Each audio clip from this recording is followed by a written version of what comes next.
20 ஆண்டுகள் பொது வாழ்க்கை, சமூக சேவை, அரசியல், இப்படி பரபரப்பாக 20 வருஷம் ஓட்டிட்டேன். அது கூட கல்விப் பணிகள், பிள்ளைகளோட எதிர்காலம் சொல்லி ஒரு 20 வருஷம் தொடர்ந்து நான் செயல்பட்டேன். இந்த 20 வருஷமும் என் மனைவி எனக்கு எதிரி போல தெரிந்தாள். அவள் எதிரே இல்லை, ஆனால் அவள் எதிரியாக நினச்சிக்கிட்டேன். ரொம்ப வருத்தம் ஓடுவேன், சண்டை ஓடுவேன். 20 வருஷம் தொடர்ந்து நடந்துகிட்டே இருந்தது. எல்லாம் முடிச்சு போச்சு. இப்போது ஒரு நோயாளியாக உட்காந்தாச்சு. இந்த 3 வருஷத்தில் ஓய்வு பெற்று அந்த 4 வருஷத்தில் 1 வருஷம் பரபரப்பாக ஓடிட்டு இருந்தது. நோயாளி விழுந்து உட்காந்து தாக்கி வீட்டில் உட்கார ஆகி போச்சு. இந்த 3 வருஷம் நோயாளியாக இருக்கிற திரும்ப மனைவிகிட்ட இந்த வருத்தம், கோபம், வெள்ளத்தில் தொடர்ந்து இருந்துகிட்டே தான் இருந்தது. கடந்த 6 மாதத்தில் ஓரளவு குறைச்சிருக்கேன். எனக்கே ஒரு முடியாமல் வந்துட்டுருக்கு, தடுமாறிட்டுருக்கேன். இப்போ தான் தெரியுது, இந்த 20 வருஷம் நான் பாடுபட்டேன் இல்லையா.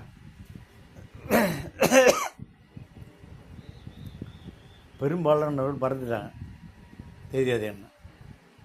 கொஞ்சம் பேர் ஞாபகம் வச்சுருக்காங்க, உதவி செய்யணும்னு நினைக்கிறாங்க, உதவி பண்ணுறாங்க. ஆனால் அந்த அளவு வந்து இப்போ குறைவு.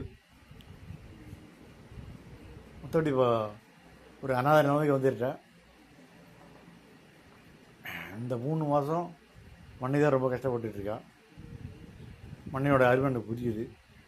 நான் எப்படி அவளோட வாழ்ந்தேன், என்ன தப்புன்னு, எப்படிலாம் சித்தா பண்ணேங்கிறது இப்போ புரியுது, அனுபவிக்கிறேன்.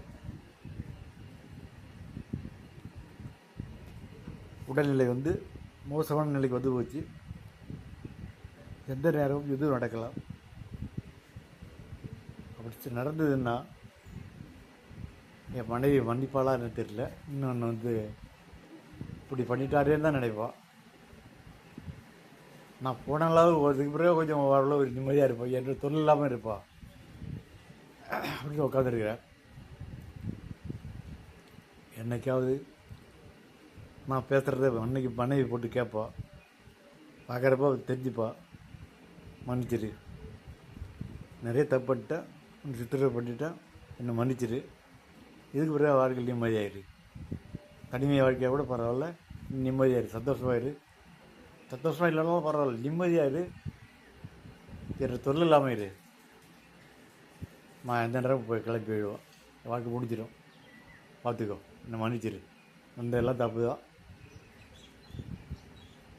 மனப்பூர்வம் என்னை மன்னிச்சிருப்பா.